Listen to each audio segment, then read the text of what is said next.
Hello and welcome to our congregation, the First Unitarian Universalist Congregation in Terre Haute. This congregation welcomes all people, regardless of their age, religion, race, nationality, ability, sexual orientation, gender identity or expression, or anything else that has been used to divide people. We're a group of people with our own opinions, our own ideas, our own dreams, but we share ideals. We share a common belief in a liberal religion. In our discussions, we may disagree with each other, but we must always remember that what unites us is stronger than what separates us. We must always end a service aware of the love that we have for each other.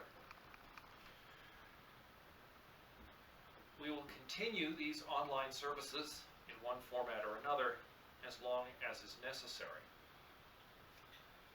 Anybody who has anything that they'd like to contribute to a service, who might be able to send a recording, who might like to send text, is welcome to do so. You can send it to any service associate, or you can send it to me, Sam Bartland, who are not a service associate. I am just the person who realized that I had a camera and there was a tripod in the family and I could bring home some of the key parts of the church, and that I have a son who is wonderful with editing movies. So we're able to do this. If you have announcements, please submit them to Mike, our administrative assistant, so they can get in the newsletter, the midweek notes, and other fora as needed. I don't know if we have any visitors today, because I don't know who will watch this. I cannot ask you to stay around and talk with us afterwards, but if you're watching this and you've never been to our congregation, or you've been once and you want to get in touch, feel free to email uuputer. Feel free to email any of the people you see listed as contacts. Each week we look at our principles, and this week we're looking at the first principle. These principles were put together by the Unitarian Universalist Association to kind of indicate the basis of what the organization stands for. We have independent congregational polity in the Unitarian Universalist Association. Each congregation is independent to do really whatever it thinks is proper, but we belong to an organization around these principles that gives us a lot of help, makes the hymnal, this sort of thing. They are helping a great deal with advising people on services in this emergency. The first principle is the inherent worth and dignity of every person. I haven't brought a reflection on this. I just invite you to think about all the cases in the present situation in the world, or in any other situation, in which we need to remember that everybody is valuable, everybody has dignity. Now I will introduce my son, Leo Martland, who's going to give us a prelude of Beethoven's Ode to Joy.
came into this congregation because we wanted a community.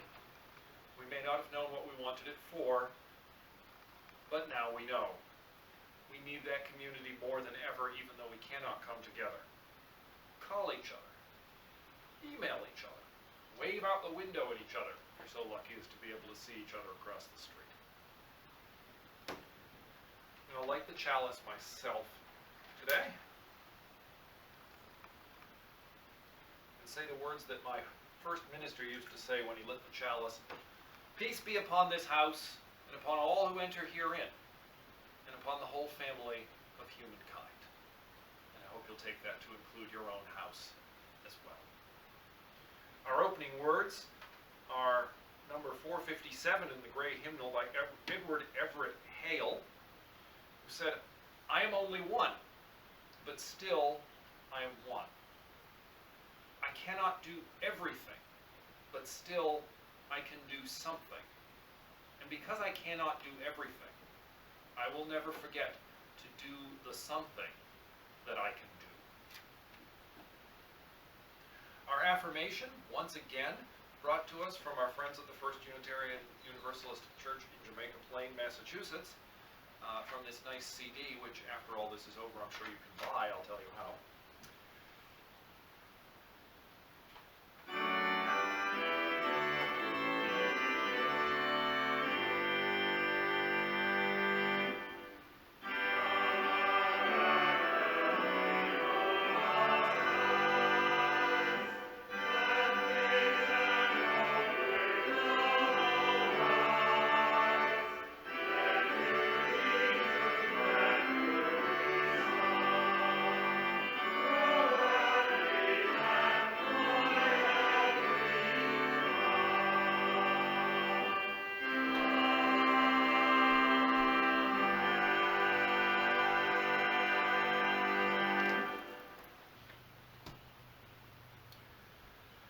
Our opening hymn, number 108, "My Life Flows On in Endless Song," has been played for us by Betsy Bear.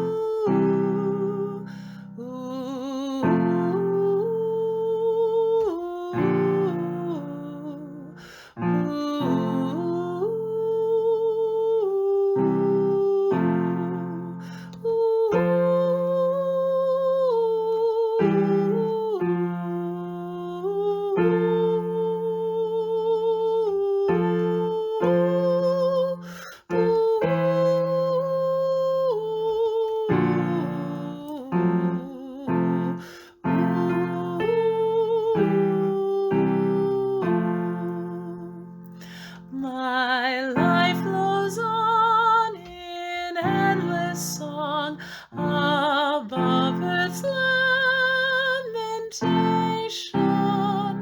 I hear the real, though far off hymn that hails a new creation. Through all the tumult and the strife, I hear the music ringing. It sounds an echo in my soul. How can I keep from singing? What though the tempest round me roars? I know the truth it liveth.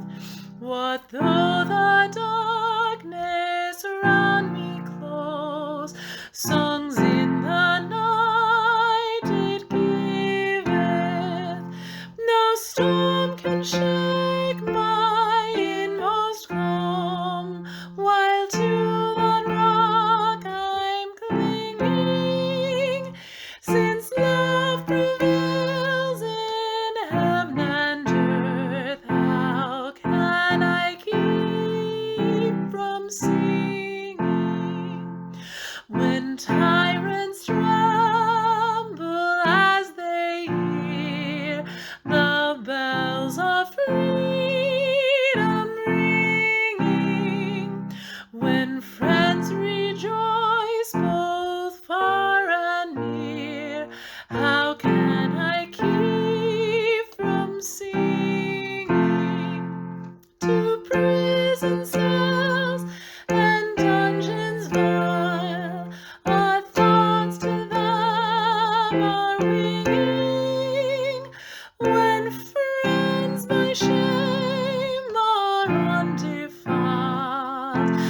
how can I keep from singing?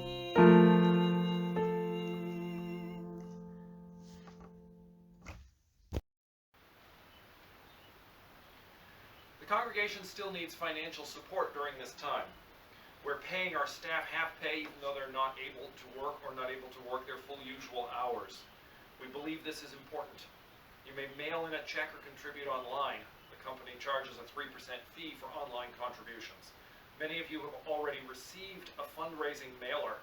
Enjoy your cup of tea. But if the current emergency has made you unemployed and you yourself need help, please don't feel pressure to give at this time.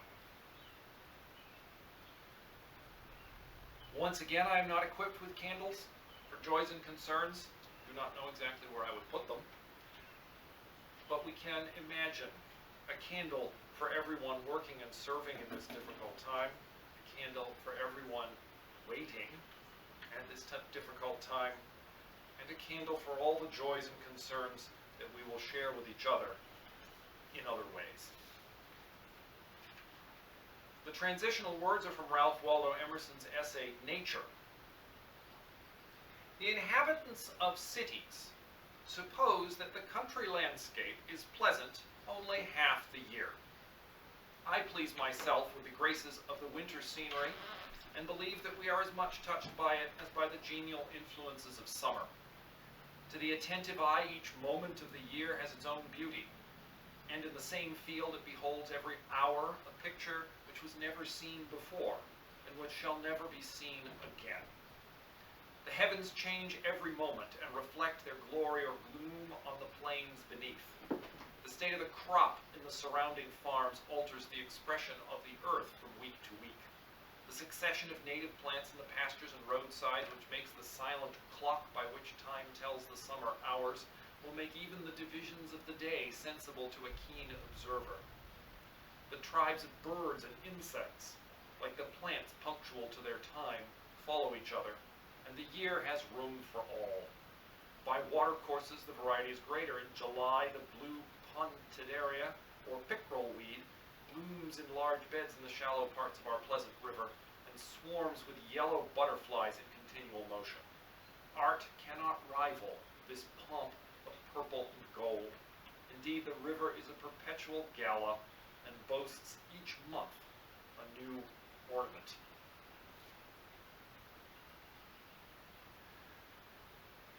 Because outdoor exercise is specifically allowed by the governor's order, and because getting exercise and fresh air is good for physical and mental health and recommended by many authorities these days, I walked over to the church grounds the other day. We are fortunate enough, most of us here, to live in a place where we can go outside without having to be near people, and this is the case for me walking to church.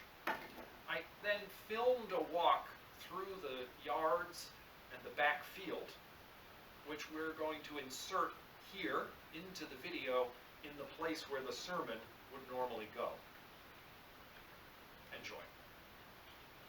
Hi folks, I'm here in front of the church. I'm going to do a walkthrough of the grounds because right now it's okay to exercise outside, so I came here for a walk and I figured you guys might like to see how it looks now at the beginning of spring.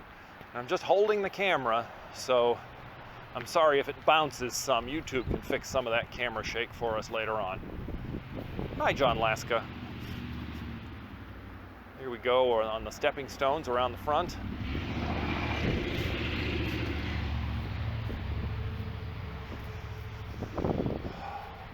Here's the yard area that we're fundraising to improve. Put in a nice little fire pit for when we can gather safely again. And perhaps worth going over here, you see over towards the Humane Society. Tree over there come in with red buds. I seem to remember that's a maple. And we've got some budding out over here as well. Okay, now for the side yard. Whoop! One little plant coming up here in the planter. Okay, I'll try not to move around so much now. Hold the camera steady. Some of you may never have walked out back. This is time to do it. Okay, come along with me. fir tree and pine tree. A series of these beautiful birches. Along on the left-hand side, you might just be able to see the drainage ditch that the city built, partly on our property, mostly on the property of the neighbors. We gave the city a little extra easement there to build that ditch. That was part of our kind of civic duty. It also helped us a little bit with some of our drainage problems. So here we are out in the back. This is the part that we call the backyard. In the summer, this is mowed as a lawn, the near part, and the further part isn't. I'm just going to rotate around here so people can see tree row, or eventually we'll clear out the honeysuckle, maybe plant some other understory. Gardens, the back playground that the school and RE use. Little forsythia coming out there close to the building, and the birches. And keeping on going around, our neighbors, some of the water in the ditch, and a couple of willow trees that were almost dead here that we cut down a few months ago. So I'm going to walk out the south side.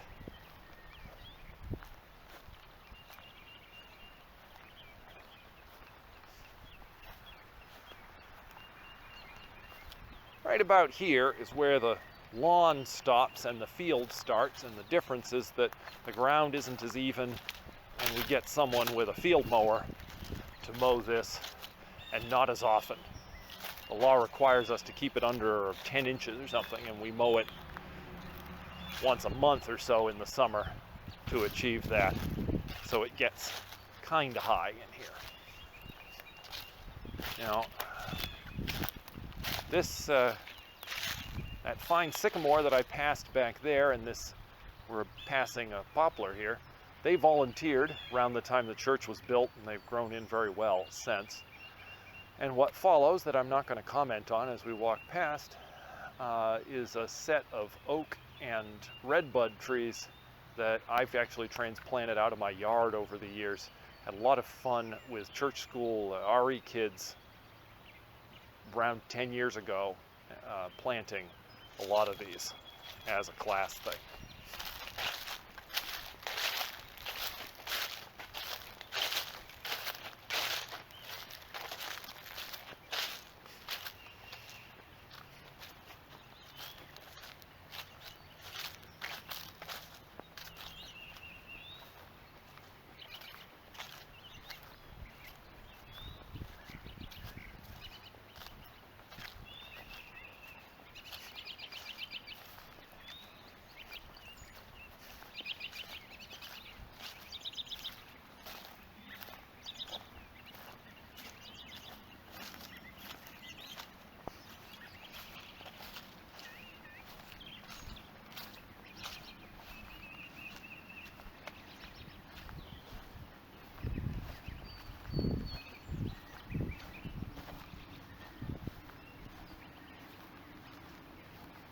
Just passing the furthest tree we planted, a nice pin oak, coming in pretty well.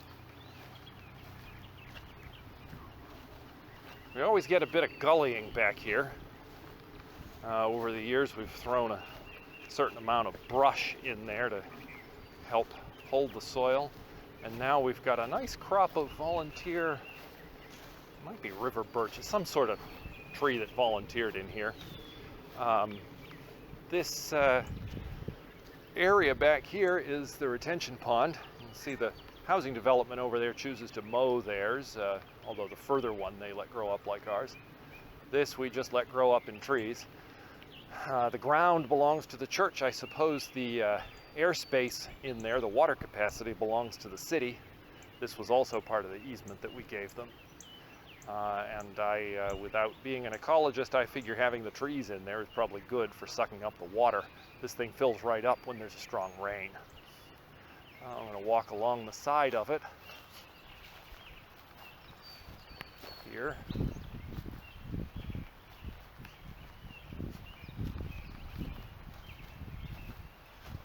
I hope the mic is getting the birds. They're really active out here today.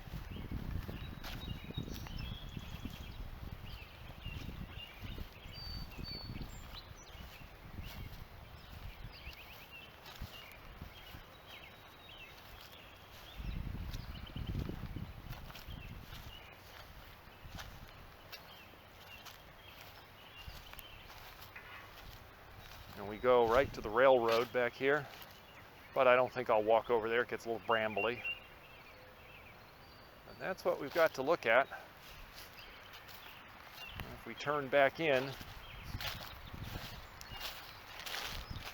none of these trees are really meant to be here, but sometimes it's hard to keep them cut down around the posts that show us where the sewer pipes are. We need to do a little maintenance out here. Come in, cut a little bit of this down. But this field, I've seen rabbits, neighbor saw deer once. We get quite a lot of wildlife in here. And if we let it grow, it'd grow up taller than me. It'd basically be our own prairie restoration, although I don't know if it would have all the right plants. But that's not legal because of the zoning. And there are maybe other reasons to keep it as a field as well.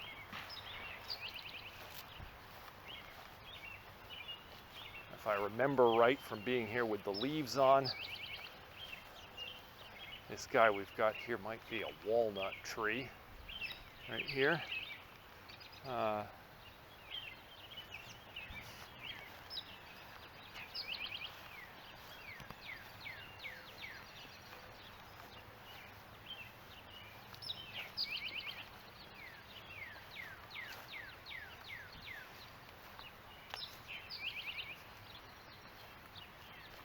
Like this view over here, the great big volunteer sycamore in the distance there that marks the division between the yard and the field.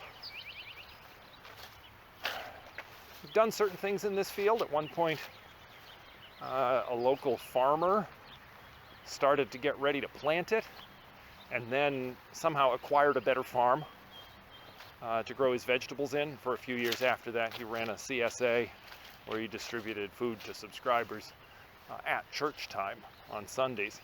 He never did plant anything back here except I think a few onions, maybe some garlic. We had at least one person, I think, start by hand on a little gardening project back here. We've also had, in this area right in front of me, some members laid out a labyrinth back when Amy Kindred was here, I think it was. And that could always be done again if anybody was interested, kind of mowed it into the grass. Right ahead of us there, close to the school, are a whole bunch of trees that the school got as little twigs on Arbor Day and planted, and the soil must be very good right there. There used to be a few more. There's a tulip poplar killed off by an aphid infestation a couple of years ago. It needs some cleanup work over there, but as a thing to look at in early spring, and then I'll come back every week or two, you'll be able to see this thing just pop into spring. And now we're looking right straight at the back of the sanctuary, at the window over the speaker's head. And I think this point is basically where I have to say goodbye. Thank you. Our closing hymn, number 21, For the Beauty of the Earth,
words are number 456. I have too many markers.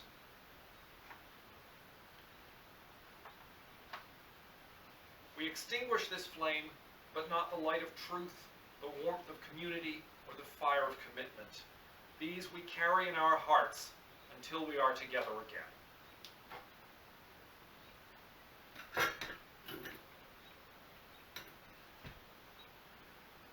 May the blessings of love rest upon you. May peace abide with you. May God's presence illuminate your heart, now and forevermore.